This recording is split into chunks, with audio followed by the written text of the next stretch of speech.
Hey, everybody, welcome back to another All Things MSP Live.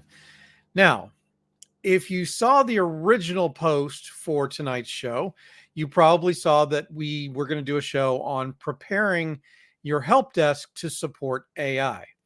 And we will still be doing that, just not this week. I did the slide deck, it's going to be kind of like a little mini class. So it should be really interesting. I think I put some interesting stuff together, and you should be able to use that slide deck kind of as a starting point for maybe creating your own program later on.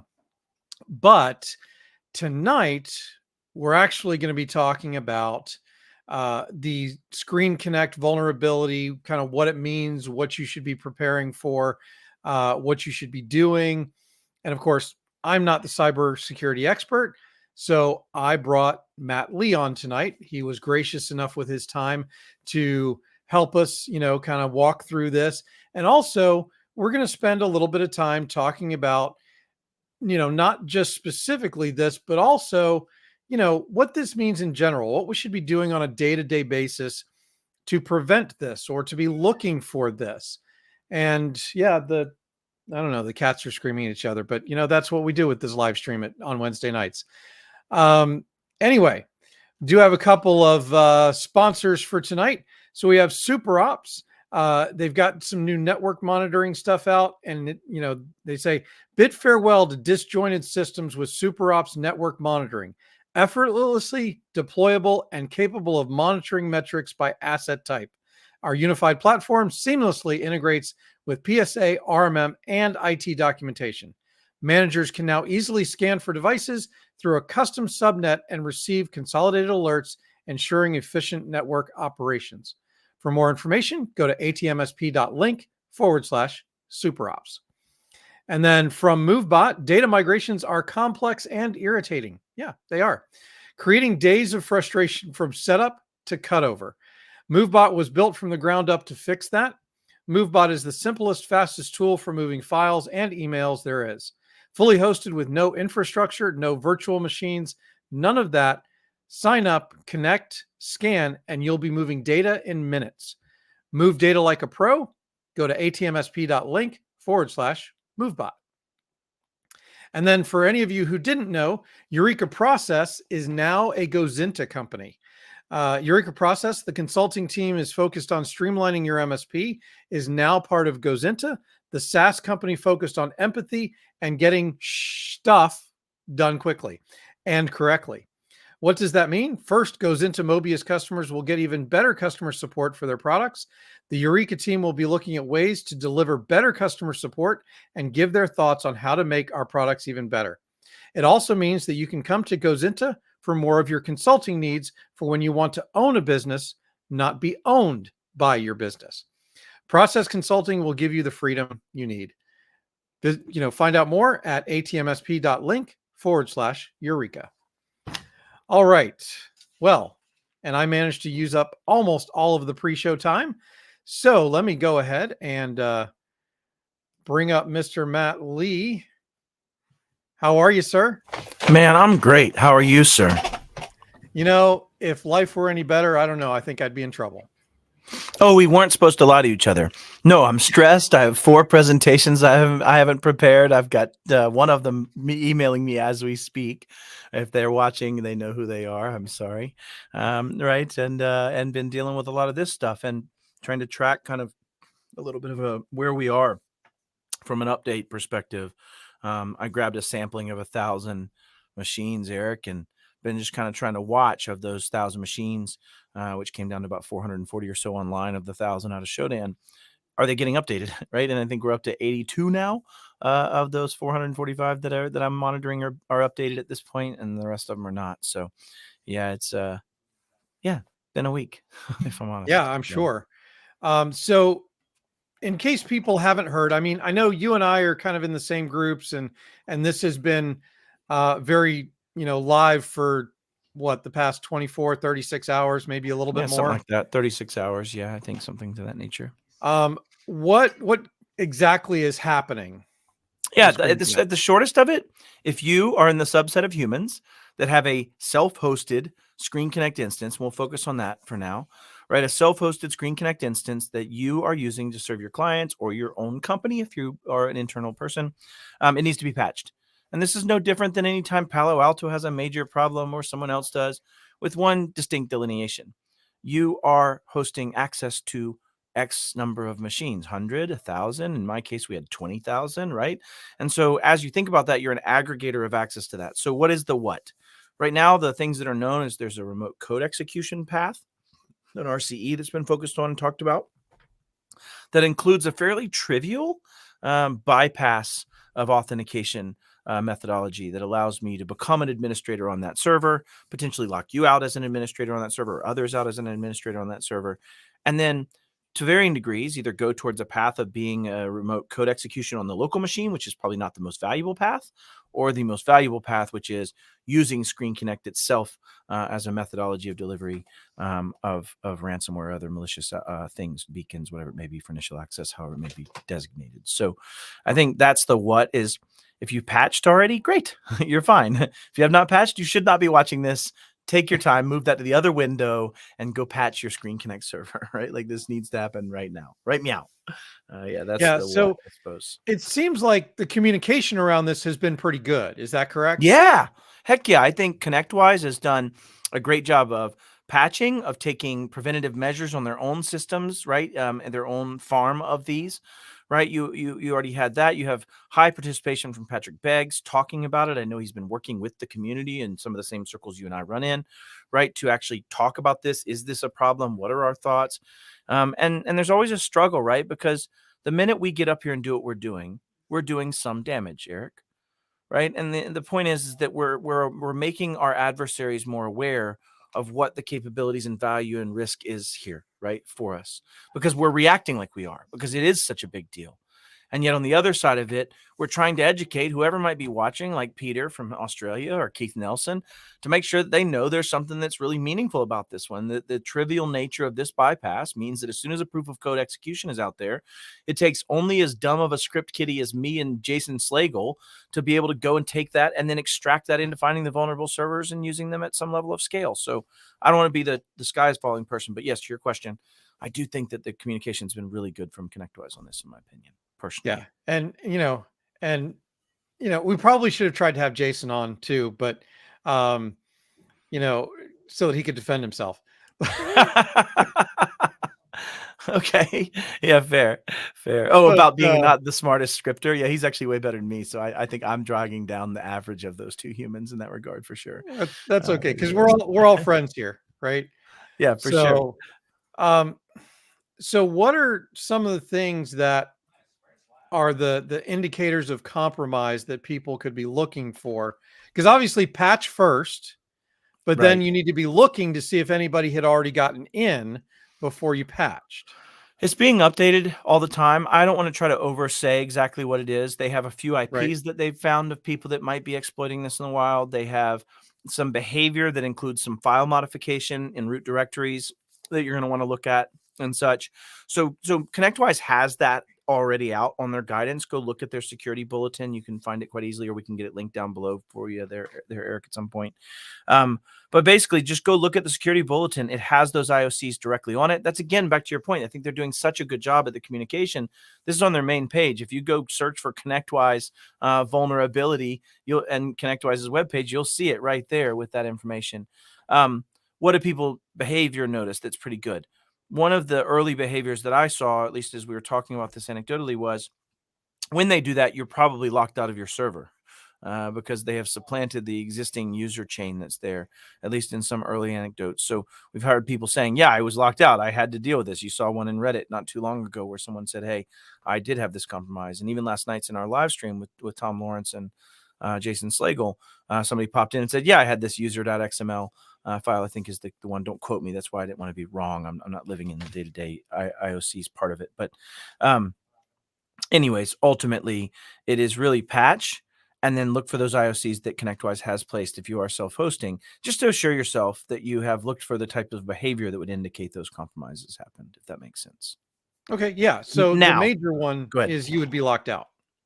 That'd be the first potential indicator. And the reason I say potential, and this is me opining here, I think, is that, and maybe making a little supposition is that seems to affect the local user database. My gut says there are other attributes that play in for SAML, OAuth. And so if you're coming in on that nature, I don't know. I haven't tested this. So just take this with Matt. Okay. Might be completely stupid here. But my supposition would be that you would only probably notice it if you're on local users. Somebody else can check me and go, that Matt guy was an idiot. I'm okay with that. The other piece, though, and I don't want to miss the message. The message is to patch, right? Like this is really the message. Now, that said, if you do find any of those IOCs and you start seeing those type of behaviors, then you need to be concerned about, did someone leave persistence? Did someone leave some access that allows them to go and be an initial access broker, an IAB, and sell that initial access to someone because they then popped those machines, right? If they weren't necessarily the ransomware operators themselves, which is usually a precursor then. So I would want to be doing the threat hunting. It just came up on another call I was talking to some other gentleman about was, if I was an MSP and I was hosting this, I'd want to be able to at least say, yeah, I checked for those IOCs. So I'm glad you brought those up, Eric, because you need to go get them and stay up to date on them. See if it changes. If they find new stuff, you're going to want to know. Well, exactly, because this is an evolving situation. So there may be new news. I mean, we found out stuff in the last hour, right? So yeah, 100%. Yeah. So this is not something where you just kind of patch and forget, because they may have gotten in ahead of time. So you need to be looking for those things. And this, we talked about it earlier when we chatted, to set up the show. But there are things that MSPs can do on a regular basis. Yeah. In addition to patching still being the number one thing that they should do. But what are some of those things that an MSP should be doing on a regular basis in order to prepare themselves for an event like this? I think, without being overly summative, we need to be better at risk management. And we need to be better at making an understanding and quantifying, even if it's just a qualitative methodology, right? Where I'm just putting 3 times 4 is whatever, right? But what is my riskiest thing? And as you start looking at how I would look at a Screenconnect or anything like that, I would have a very hard time. And I love Screenconnect. I'm not bashing on them. I'm not saying they've done anything wrong. But I would look at that in the terms of principle of least privilege and risk reduction. And I would ask myself a serious question of, do I need persistent access to every machine? Right. And when you start thinking about it, yeah, some of those efficiencies are definitely there, right? Like we need them for any types of managing tons of machines. RMM is certainly still requisite. But how can I reduce those impacts? What are the things I can do? Can I set up my EDR so that the only thing that can be run are scripts that I've signed with a signing cert? Are we going to, right? Those are all things that I've done as the ways we've tried to approach this multi-layered approach that, let's say someone did compromise my Screenconnect, they might be stuck to writing a script to egress data and not be able to ransom potentially, or there might be things. And so you're trying to limit that radius. So I think having a holistic cybersecurity program, Eric, is also pretty important. I think just being able to look at things from where's my data and how much is it worth? Look at that from a risk centrism. And then follow something like a CIS or a NIST or a NIS or a NCSC or Essential 8 or ACSC Essential 8, NCSC's CAF or I don't care which one, but follow some prescriptive framework that lets you go, okay, should I look at Screenconnect and go, okay, what do I need to do to increase the risk reduction? What are my compensating controls I can put in place that can limit some of this blast radius if I do decide I'm going to have this in place? And I certainly wouldn't making broad exceptions so that I can run Screenconnect where I'm running on the back end and use whatever I want to type in on the back end and script and run. No, I want to come up with a way that I control what's being executed. Why? It's a CIS safeguard. It says limit what scripts can execute to only trusted scripts, right? Like these things are all very based in just the data, and it doesn't change anything based on this incident. So you can always just shut me off and say, shut up, Matt. No, all that's great. I just, I want to point out that, this could be any other remote access software. Anything. Yeah, great. 100%. Nothing is 100%. Everything is always, just assume it's going to be breached. And that's why you need to, in advance, look at your risk. You need to apply some type of framework so that you're staying up to date and making sure that you're doing everything you can based on a recognized system to keep yourself and your clients safe. Yeah. And I'm still tracking it, right, Eric? I picked 1,000 machines, like I said, and I'm watching them. And I only see 2 or 3 added every 4 or 5 hours. Like it's going to take 2 weeks for this to get to that point if it followed this curve of patching. And I hope there's this buoyant aspect where the word gets out there enough and people patch, but it's a race, right? The other thing you kind of asked is what are some of the things that MSPs can do in these scenarios, right? And I think it is, imagine you took my risk example before and said, hey, we're going to decide based on risk how we do things. And you get this big vulnerability that comes in about Screenconnect. And let's say you have tons of machines. Let's say the way you've chosen to host this, it's going to take a little bit for all of them to update, for them to come back online. It's going to cause challenges with my day-to-day being able to respond to tickets. You have these challenges, right? You have those things. There's a lot of things that could be taken from that. That large of a risk might say, maybe we need another out-of-band method for people to connect to machines during day-to-day operations that allows us maybe 1 or 2 licensed seats to remote into machines still and do stuff on demand. It's a different system. I had that, right? That's one way to think about these things. That way you don't have to worry about that timing of the patch. You might be able to move very rapidly with those things, right? I reached out to another MSP that I used to be with, and I reached out to my buddy Tim there, and I said, hey, Tim, he runs core services. Are y'all patched on this? I just wanted to get it on your radar. And he's like, man, I had it patched in about 7 minutes after the release. I was aware of it. We've already done our testing for IOCs based on the data that's released. And this was today now, right? And it's just, it can be done. It can be done the right way. And you can have those not only mitigating, compensating controls that are needing to be there, out of band management platforms. So if you solve the operational need, does it manage that scale that you can use, right, to those pieces? And then also the ability to look for the IOCs and do the work to prove that you did your due care after an event like this to say, did anything happen? I don't think anything did. There's no smoke. There's no fire. And I'm not trying to sow discontent or fear. It's really just showing that you cared enough to check to see what happened, right? In that regard. So. And, you brought up the point about, you're only seeing 2 or 3 per hour that are being added to the patched servers. Yep. And this is even when, ConnectWise did a very good job and continues to do a very good job of communicating this. Yep. So I think there's something on the MSP side, or, if it's a direct customer, because it could there's a lot of direct customers in this sample set for sure. I've checked. Right. So, and so, it's making sure that you have the right point of contact, that the email address that would receive those alerts goes to more than one person in case they're on vacation, or at least the right person. Hell, right? Like, let's make sure it goes to the right person that can take action upon it, that understands context and meaningfulness and risk and all of those things. Yeah, good call out. Sorry, continue. I didn't mean to cut you off. No. I think it's one of those things that, especially because, I know on the MSP side of things, we can get annoyed with vendors sending us too many emails, right? Yeah. The pager fatigue challenge, right? But there's certain emails that we have to get. Because if we don't. And is that a delivery through email system? Are there better methods? Do we have other ways? Is there maybe even an argument of this isn't the vendor's job here today? In fact, if I had any CVS 10 that was released with data, I need to have a path for patching it. I think to your point, the symptoms are being treated rather than the problem. The problem is, and I think Tom Lawrence did it with a meme, but right, MSPs hosting their own stuff that are barely capable of doing the basics. They haven't done a WAF capability in front of it. They don't patch it. They don't have a plan in place to look at risk-based responses. And I'm not trying to beat up on the MSPs, but I am trying to say there's a call to action of us as practitioners to be better. There's a call to action for us if we choose to host it and we know that it's in our side of the shared responsibility matrix because we're the only one, it's our stuff, then I need to be the one that manages that and takes that into understanding, right? And that comes into it. And if you can't do that, it's an argument more and more that you move that towards those systems that can. Like one of the positives of ConnectWise, and I won't get into how I know, is that they were able to mitigate this as soon as they learned about it, far before they could release a patch. Because they did have WAFs. They do have those capabilities in front of their systems that allow them to say, no, we're aware of it. We'll protect the ones we're hosting. But do you? And does that always create this crisis where they can't tell you till they're ready to patch?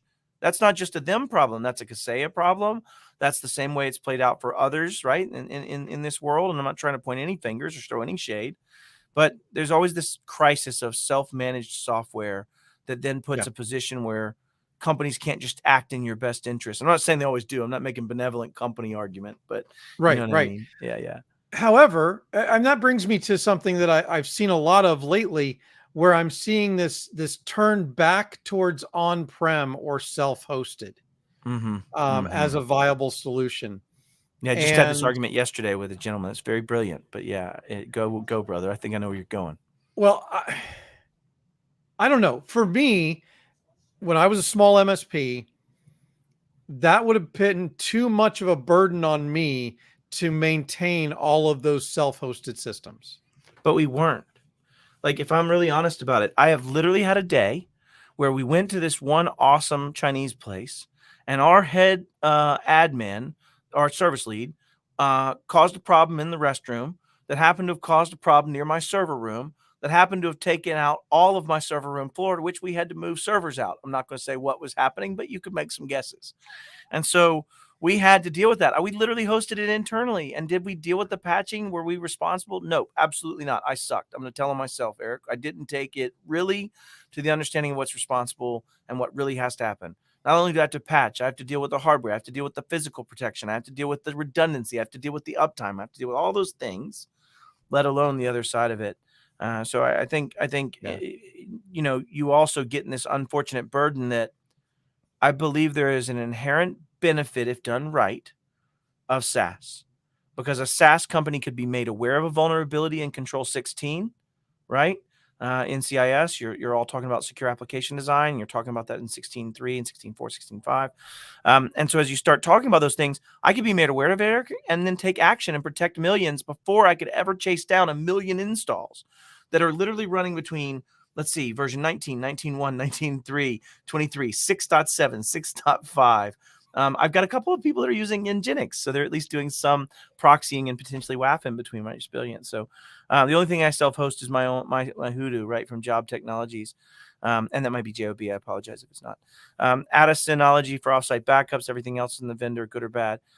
So the question, good or bad? Like, I think the point is, there is a growing understanding, in my opinion, Eric, that there's a shifting responsibility to the vendor that SaaS hosts to be able to react as quickly as ConnectWise did on their own regard.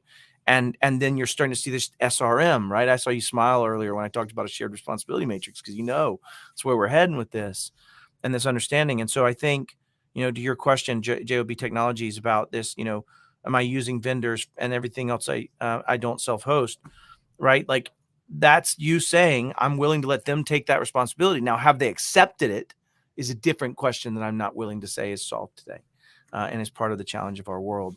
I won't throw any shade on ConnectWise here, though. I actually do think other than how do you have a product with regression challenges that has as simple as this one is, but that notwithstanding, I think the response has been amazing to this. Yeah, sorry, tangent. and by the way, I think we've seen several situations where the reaction has happened faster on the hosted solution rather than the self-hosted solution. Yeah, Kaseya was that, right? They were able to put it in front of their hosted stuff in the WAF and somewhere in, what was it, DVID, right? The Dutch Institute for Vulnerability Disclosure, DIVD. They let them know in like April they were able to put protections in front with a web application firewall early, and it's that same challenge here. They can't just tell people that. Why? If you tell people that, threat actors go, "Whoa, there's vulnerability like this." Like, that's where we're in that moment right now, where 15 to 20% are patched. We had 81 again, 81. 300 somethings, 445th. So whatever that is, 17, 18% are patched right now, that I'm out of my small sample size of 1,000 of the 6,500 that I have just in Shodan, right? Like, so this is just 1,000 of those I'm tracking day after day, and they're still not growing. Like, maybe I have the bad horse of the 7,000, but. So I want to go through some of the comments and see if we can, kind of look at those for a minute. We've got Keith Nelson, who everybody knows he's a frequent flyer here on the show. In fact, he was on the show, a couple of weeks ago. Nice. And he says, good to see you, brother. The advantage is having a full-time SOC and NOC staff to prevent me from having to personally worry. Yep. Whether that be in-house, externally, depending on shared responsibility, 100%, right? Like, that's part of that due care. In fact, if anybody knows Felicia King, she and I first met on a bus in Puerto Rico. Long story.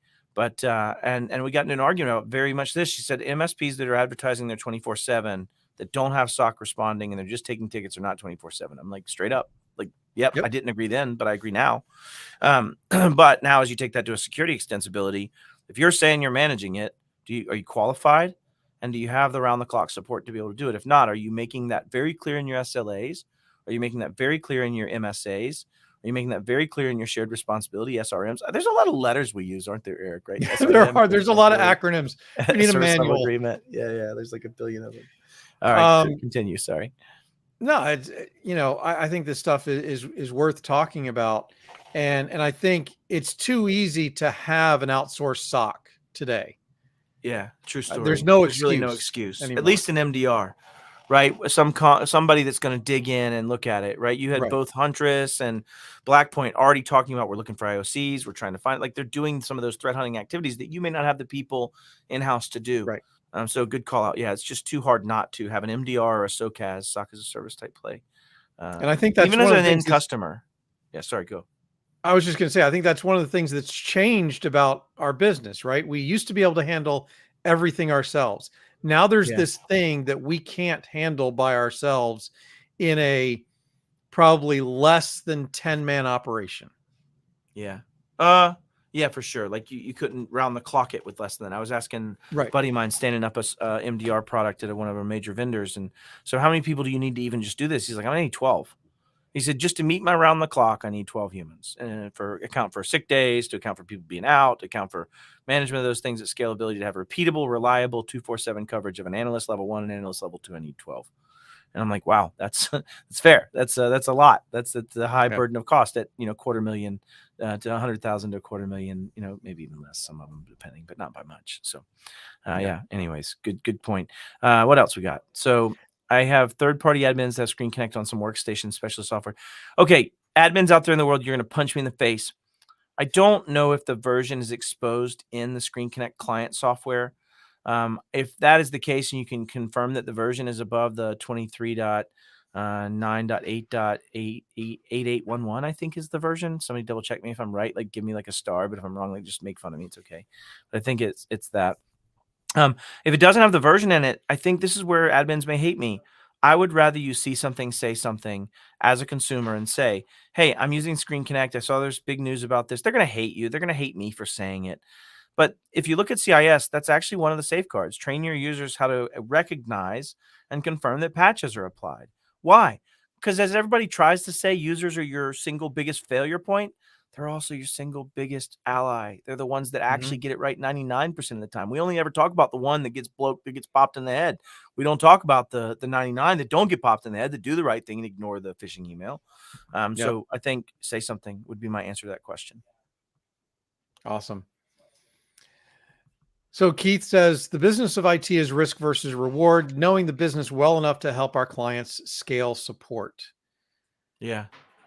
Yeah, he was commenting probably on that point that I'd made around, right, trying to scale that challenge, right? And I think to his point, the risk versus reward piece, we should have sufficient staff to handle tool management. Charge enough is step one. Dude, preach it. Like, say it again for the people in the back that can't hear right now. Like, yeah, 100%, Keith. Yeah, good call. And another one from Peter. Yeah, email the third-party admin and remove software and wait for. Oh, I love you so much, Peter. I can't say that legally. My argument, one of the things that I did suggest as a mechanism, would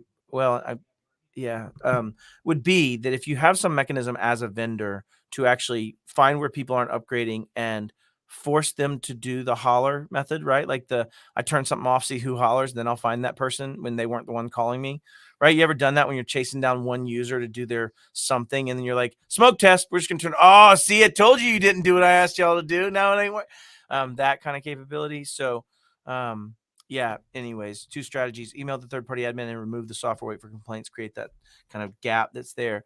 To my point, I would argue if you're a SaaS vendor and you have the ability to create some broken functionality for a while based on some absence of license or some absence of version adherence, it'd be really neat to be able to take away the threat actor's capabilities based on non-adherence to certain vulnerable patches. It could be an interesting tide change on the vendors. Just record that for later hot bites one day.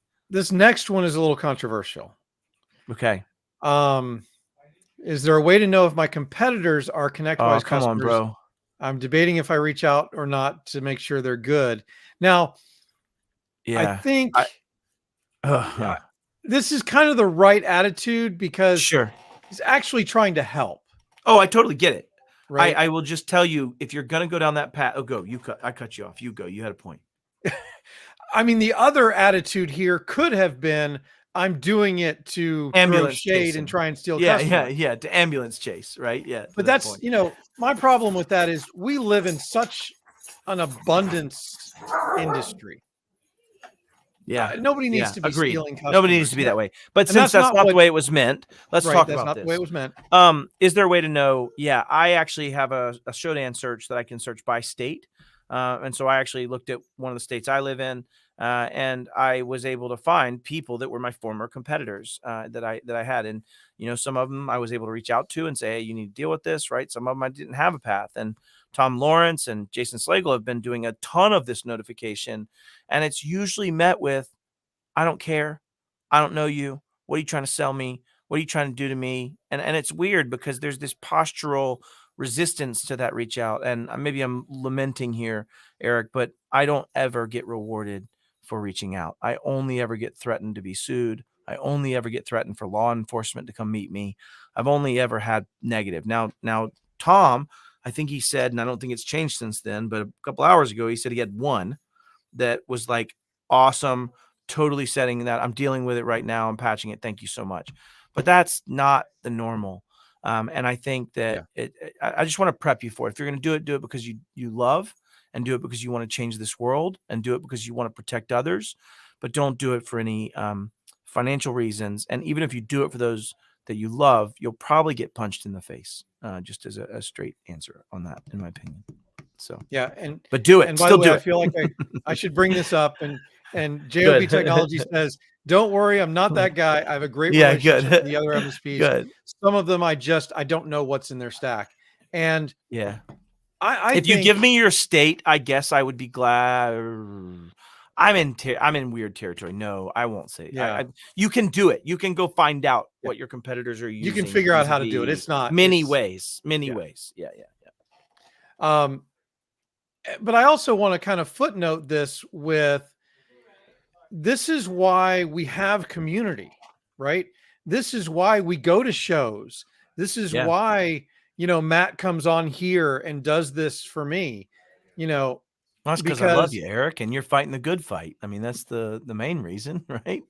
well, Anyways, I because we digress. just, again, I'll go back to the abundance mentality and Yeah. say that, we all love this industry and we'll do anything to protect it.